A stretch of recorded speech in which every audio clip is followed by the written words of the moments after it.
ഒരു മുസ്ലിയാർ പറയുന്നുണ്ട്, എന്തിനാണ് 1,00,000 കൂലിയുള്ള മക്ക വിട്ടിട്ട് നമ്മൾ പിന്നെന്തിനാണ് കുറഞ്ഞ ദിവസം മദീനത്തേക്ക് പോണത്? അവിടെ 10,000 കൂലിയല്ലേ ഒരു റക്അത്തിനുള്ളൂ. മക്കയിലാണെങ്കിൽ ഒരു റക്അത്തിന് 1,00,000 ഉണ്ടല്ലോ. 1,00,000 കൂലിയുള്ള മക്ക വിട്ട് 10,000 കിട്ടുന്ന മദീനയിലേക്ക് പോകുന്നത് എന്തിനാണെന്ന് ചോദിക്കുന്ന ആളുകളുണ്ടെന്ന് പറഞ്ഞിട്ട് അയാൾ ഉദാഹരണ സഹിതം ചില ന്യായങ്ങൾ പറയുന്നുണ്ട്. അപകടകരമായ ന്യായങ്ങളാണ്. എന്താണ് അയാൾ പറയുന്നതെന്നോ? അയാൾ പറയാണ്, മദീനയിൽ പോയ റസൂലുള്ള അവിടെ ഉണ്ട്, നബി തങ്ങളെ ശഫാഅത്തും പിന്നെ പ്ലസ് കിട്ടുന്ന 10,000 എക്സ്ട്രയാണ്. അപ്പം ഇവിടുന്ന് മക്കത്ത് കിട്ടുന്ന 1,00,000 ആ 1,00,000 തന്നെ കിട്ടുന്ന ഉറപ്പില്ല. അതേ അവസരത്തിൽ മദീനത്ത് പോയ ശഫാഅത്ത് ഉറപ്പാണ്, അള്ളാഹിൻ്റെ റസൂൽ നേരിട്ട് നമ്മളെ സഹായിക്കുന്ന ഉറപ്പാണ്. അതും കിട്ടിയിട്ട് പിന്നൊരു എക്സ്ട്രാ 10,000 കിട്ടുന്നതാണ് ഇവിടുത്തെ ലക്ഷത്തെക്കാളും അതല്ലേ നല്ലതെന്ന് ഉളുപ്പില്ലാതെ ചോദിക്കുന്ന സ്വപ്നജീവി പകര മുസ്ലിയാരെ, അയാളുടെ ശബ്ദം നിങ്ങളൊന്ന് കേട്ടു നോക്കൂ. മദീനയിലേക്ക് ചെന്നാൽ കൂലി കുറവാ എന്ന് പറഞ്ഞാൽ മക്കയെ അപേക്ഷിച്ച് കൂലി കുറവാ. 10,000 കൂലിയാണ് ഒരു ഇബാദത്തിന് മദീനയിലുള്ളത്. മക്കയിൽ 1,00,000 കൂലിയാണ്. ഈ 1,00,000 കൂലി ഉപേക്ഷിച്ച് എന്തിന് മദീനയിൽ പോകണം? ഇത് നല്ലൊരു ക്വസ്റ്റ്യനാണ്. ഒരു മിനിറ്റ് ഒരൊന്ന് തെറ്റിദ്ധാരണ തിരുത്താണ്ട്. ഇയാളിപ്പോൾ പറഞ്ഞ എത്ര? മദീനയിൽ പോയാൽ 10,000 ഇല്ല. അള്ളാഹിൻ്റെ റസൂൽ പറഞ്ഞത് 1000 അല്ലെങ്കിൽ കൊണ്ടുവരി മുസ്ലിയാക്കന്മാരെ സ്വഹിയായ ഹദീസ് നിങ്ങൾ കൊണ്ടുവരി.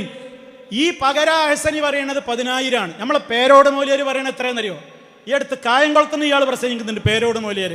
അയാൾ പറയുന്നത് 10,000 ഒന്നും അല്ല, ലക്ഷമല്ല, 5 ലക്ഷമല്ല, അതിലും അപ്പുറമാണ് മദീനത്ത് പോയാൽ. ആരാ പറയുന്നത്? പേരോട് മുസ്ലിയാരേ. 1,00,000 കൂലിയാണ് മദീനത്ത്.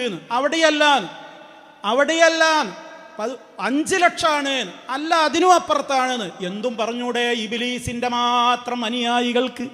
മുത്ത് മുസ്തഫയുടെ അനുയായികൾ ലോകത്തോട് പറയുന്നത്, എൻ്റെ മസ്ജിദിൽ നിസ്കരിക്കുന്നത് 1000 മടങ്ങ് പ്രതിഫലമാണെന്ന് പഠിപ്പിച്ച നേതാവ്, ആ നേതാവിൻ്റെ വാചകങ്ങളെ ചവറ്റുകൊട്ടയിലേക്ക് വലിച്ചെറിഞ്ഞിട്ട് തലപ്പാവുധാരികളായ മുസ്ലിയാക്കൾ പറയുകയാണ് 10,000 എന്നൊരാൾ പറയുമ്പോൾ പേരോട്ടുകാരൻ പറയുന്നത് 1,00,000 5 ലക്ഷവുമല്ല, അതിലും അപ്പുറവുമാണെന്ന്. പോകട്ടെ, അപ്പോൾ 1000 നമുക്ക് ഹദീസുകളിലുള്ളത്. അതവിടെ നിൽക്കട്ടെ, അയാളുടെ വിഷയത്തിലേക്ക് തന്നെ തിരിച്ചു വരാം. ഈ 1,00,000 കൂലി ഉപേക്ഷിച്ച് എന്തിന് മദീനയിൽ പോകണം? ഇത് നല്ലൊരു ക്വസ്റ്റ്യനാണ്. 1,00,000 കൂലിട്ട് ഒരു റക്അത്ത് മക്കയിൽ നിന്ന് നിസ്കരിച്ചാൽ 1,00,000 കൂലിയാണെങ്കിൽ മദീനയിൽ 10,000 കൂലിയേ ഉള്ളൂ ബാഹ്യത്തിൽ. എന്നിരിക്കെ മദീനയിലേക്ക് നാം എന്തിനു പോകണം? ഇത് പെട്ടെന്നൊരു വലിയ സംഭവമായിട്ട് നമുക്ക് തോന്നും. ചില ആളുകൾ ഇങ്ങനെ ചെയ്യണവരുണ്ട്. മദീന ഇപ്പൊ ഉംറക്കൊക്കെ പോകുന്ന ആളുകൾ അധികവും 3 ദിവസവും മദീനയിൽ, അധിക ദിവസവും മക്കത്ത്. ജനങ്ങളുടെ ഒരു മനസ്സ് നബിയെ സംബന്ധിച്ച് വേണ്ട പോലെ പഠിക്കാത്തത് കൊണ്ട്, അറിയാത്തത് കൊണ്ടാണ് ഇങ്ങനെ സംഭവിക്കുന്നത്. മദീന ഇപ്പൊ ഉംറക്കൊക്കെ പോകുന്ന ആളുകൾ അധികവും 3 ദിവസവും മദീനയിൽ, അധിക ദിവസവും മക്കത്ത്. ജനങ്ങളുടെ ഒരു മനസ്സ് നബിയെ സംബന്ധിച്ച് വേണ്ട പോലെ പഠിക്കാത്തത് കൊണ്ട്, അറിയാത്തത് കൊണ്ടാണ് ഇങ്ങനെ സംഭവിക്കുന്നത്. ഞാൻ ചെയ്യുന്നവരെ എതിർക്കുകയല്ല, കൂലിയിട്ടുന്ന പണി ചെയ്യാം. ഹബീബന്മാരെ, സഹോദരന്മാരെ, മക്കയിൽ നിന്ന് നാം കുറേ കൂലി സമ്പാദിച്ചു എന്ന് സങ്കല്പിക്കും. നാം ചെയ്തതിനൊക്കെ കൂലി കിട്ടിയെന്ന് വെക്കുക.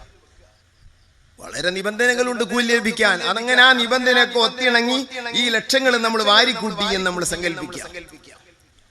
ഒരാളമ്മോട് പറഞ്ഞ ഒരു 10,000 രൂപ തരം കിട്ടി, നീ ടൗണിലേക്ക് വാ, അല്ലെങ്കിൽ 1,00,000 രൂപ തരവാ, ഒരു വലിയ കേസുണ്ട് അതിന് പോകാനാ. മറ്റൊരാൾ നമ്മൾ വിളിച്ചിട്ട് പറഞ്ഞു, ഇവിടെ മന്ത്രി വരുന്നുണ്ട്, അല്ലെങ്കിൽ അതുപോലെ സ്റ്റേജിലുള്ള ആള് വരുന്നുണ്ട്, നീ വന്നാൽ ആ കേസിന്റെ കാര്യം അയാളോട് പറയാം. അയാളൊരു വാക്കൊന്ന് വിളിച്ചു പറഞ്ഞാൽ അത് ആ കേസ് ഇല്ലാതെയാവും. അവിടെ 1,00,000 കിട്ടില്ല. അയാളെടുത്ത് പോയിട്ട് അയാളോട് പറഞ്ഞാൽ, അയാളൊന്ന് ബന്ധപ്പെട്ട റെക്കമെൻഡ് ചെയ്താൽ ഇതിന് നിനക്ക് മോചിതനാകാം എന്ന് ഒരാളമ്മോട് പറഞ്ഞു. ആ ടൈമിൽ തന്നെ 1,00,000 രൂപ കേസ് നടത്താൻ വേണ്ടി ഒരാൾ നമ്മോട് പറഞ്ഞു, ഇങ്ങോട്ട് വരും, ഞാൻ തരാം. ഇങ്ങോട്ടാ ബുദ്ധിയുള്ളവൻ പോകല് ഈ മന്ത്രിയുടെ അരികിലേക്ക്. കാരണം ഈ 1,00,000 കൊണ്ട് കേസ് നടത്തിയിട്ട് ലക്ഷ്യത്തിലെത്തിക്കൊള്ളണമെന്നില്ല. എന്നാൽ ഇവിടെ എത്തിയാൽ ആ മന്ത്രി ഒന്ന് നമ്മെ സ്വീകരിച്ചാൽ പിന്നെ നമ്മുടെ കേസ് തന്നെ തള്ളിപ്പോകും. അല്ലാഹുവിന്റെ റസൂൽ നമ്മെ സ്വീകരിക്കുമാറാകട്ടെ. ഇതാണ് മദീന. ഇങ്ങനെ നിങ്ങൾ മദീന എന്ന് വിലയിരുത്തി നോക്കും. മദീനയിലെ ശഫാഅത്ത് ഉണ്ടെങ്കിൽ നമ്മുടെ മദീനയിലെ 10,000 അമലിന്റെ ആവശ്യമില്ല. മദീനയിലുള്ളത് 10,000-ഉം ഒരു ശഫാഅത്തുമാണ്. മക്കയിലുള്ളത് 1,00,000-ആണ്. ഈ 1,00,000 കൊണ്ട് ഒരു പക്ഷേ രക്ഷപ്പെട്ടോളണമെന്നില്ല. മദീനയിലെ ശഫാഅത്ത് നമുക്ക് കിട്ടിയാൽ 10,000 എക്സ്ട്രയാണ്, ആവശ്യമില്ല. അവിടെ പോയാൽ റസൂലുള്ളാന്റെ പൊരുത്താ കിട്ടുന്നത്. അപ്പൊ മക്കത്തുണ്ടോ അള്ളാന്റെ പൊരുത്തം? അതിന് വിലല്ല. അള്ളാന്റെ പൊരുത്തത്തോടെയുള്ള 1,00,000-ന് വിലല്ല. മദീനത്ത് പോയിട്ട് 10,000 കിട്ടിയാൽ തന്നെ വിലയാണ്. കാരണം അതിൻ്റെ കൂടെ ശഫാഅത്തും കൂടെ ഉണ്ട്. ഒന്ന് ആലോചിച്ച് നോക്കി നിങ്ങൾ. ഏത് ഇബ്ലീസിന്റെ കിതാബ് എന്നാണ് ഇവരിത് പറയുന്നത്? എത്ര ഗൗരവമാണ്. ഇവരൊക്കെ എന്തിനാണ് ഉമ്മമാരെ, നിങ്ങൾ എത്ര ആൾക്കാരെ യാത്ര അയച്ചിട്ടുണ്ട് ഈ മൂല്യന്മാർ അമീറായിട്ട് പോണ ഗ്രൂപ്പുകളിൽ? വെറുതെ അല്ലേ അവറ്റിനെ കയറ്റി വിടുന്നത്? ഈ വിശ്വാസമല്ലേ ഇവർക്ക് അവിടെ പോയാളുള്ളത്? അവിടെ ചെന്നാൽ അമീർമാർ തെരഞ്ഞു നടക്കുക, ജാറം തണ്ടികളാ, ജാറങ്ങനെ തെണ്ടി നടക്കുക. അവിടെ പോയിട്ട് അങ്ങനെ അവിടെ സലാം പറയും, ഇവിടെ ചോദിച്ചോളിയും, ഇവിടെ കരഞ്ഞോളിയും, ഇവിടെ നക്കിക്കോളിയും, ഇവിടെ മുത്തിക്കോളിയും എന്ന് പറഞ്ഞിട്ട് അങ്ങനെ നടക്കുകയാണ്. അല്ലാഹു സുബ്ഹാനഹു വ തആലയിൽ നിന്ന് പിടുത്തം വിട്ടാൽ പിന്നെ എവിടെ പോയിട്ടാ വീഴെന്നറിയില്ലല്ലോ. ഈ വിധത്തിലാണ് സഹോദരന്മാരെ ഇവർ ഈ സമൂഹത്തിൻ്റെ മുമ്പിൽ പറഞ്ഞുകൊണ്ടിരിക്കുന്നത്. കാരണം ഇവർക്കാകെ ജാറമാണ് വേണ്ടത്. മദീനയിലെ കുബ്ബ അവിടെ കണ്ടാൽ തന്നെ അവിടുന്ന് റസൂലുള്ളാഹിയുടെ പൊരുത്തം കിട്ടും. അവിടെ പോയില്ലെങ്കിൽ ഹജ്ജിന് പോയിട്ട് കാര്യമല്ല. കള്ള ഹദീസ് അവർ ഉദ്ധരിക്കുന്നുണ്ട്. ആരെങ്കിലും ഹജ്ജ് ചെയ്തിട്ട് അവൻ എന്നെ കാണാൻ വരാതെ നാട്ടിലേക്ക് മടങ്ങിയാൽ എൻ്റെ റെക്കമെൻഡ് അവന് കിട്ടൂല എന്ന കള്ള ഹദീസ്, ആ നിലക്ക് ദുർബലമായ ഹദീസുകളാണ് സമൂഹത്തോട് അവർ പറയുന്നത്. ഹജ്ജിൻ്റെ ഒരു നിബന്ധനയിലും പെട്ടതല്ല മദീനത്ത് പോവൽ. ഒരാളിപ്പോൾ ഹജ്ജിന് പോയി മദീനത്ത് പോകാൻ അയാൾക്ക് സന്ദർഭവശാൽ അവസരം കിട്ടിയില്ല, അയാൾ തിരിച്ചു പോകുന്നു വിചാരിക്കുക, അയാൾ ഹജ്ജിനൊരു കുഴപ്പവും വരില്ല. സൗകര്യം ഉണ്ടെങ്കിൽ റസൂലുള്ളാഹിന്റെ മദീനത്തെ മസ്ജിദിലേക്ക് പോകാം. ആ കൂട്ടത്തിൽ അള്ളാഹിന്റെ റസൂലിൻ്റെയും അബൂബക്കർ സിദ്ദീഖ് റളിയല്ലാഹു അൻഹു, ഉമർ ഖത്താബ് റളിയല്ലാഹു അൻഹു, ആ മഹാന്മാരുടെയൊക്കെ അവരുടെയൊക്കെ ഖബറുള്ളത് റൂമിൻ്റെ ഉള്ളിലാണ്. അതിൻ്റെ ഇപ്പുറത്ത് കൂടെ പോകുമ്പോൾ സലാം പറയുക. അവരുടെ ഖബറൊക്കെ എത്രയോ ഉയരെന്നറിയാന്നൊക്കെ അമീർമാർ പറഞ്ഞ് പറ്റിക്കാറുണ്ട് ഈ പാവങ്ങളെ. ഒരു ഖബറും അവിടെ കാണൂല, ഒരു ഖബറും കാണൂല. അള്ളാഹിന്റെ റസൂലിൻ്റെയോ അബൂബക്കർ റളിയല്ലാഹു അൻഹു, ഉമർ ഖത്താബ് റളിയല്ലാഹു അൻഹു, ഇവരുടെ ആരുടെയും ഖബർ കാണാനോ തൊടാനോ ചുംബിക്കാനോ തടവാനോ മുത്താനോ കാണാൻ പോലും കിട്ടൂല. കാരണം അത് അള്ളാഹു പ്രൊട്ടക്റ്റ് ചെയ്തിരിക്കണേ. അള്ളാഹിന്റെ റസൂൽ പറഞ്ഞിട്ടുണ്ട്, എൻ്റെ ഖബറിനെ പൂജിക്കപ്പെടുന്ന ആരാധിക്കപ്പെടുന്ന വിഗ്രഹമാക്കി മാറ്റല്ലേന്ന് മുത്തുനബി ദുആ ചെയ്തിട്ടുണ്ട്. ആ ദുആക്ക് അള്ളാഹ് ഉത്തരം കൊടുത്തത് എങ്ങനെയാണ്?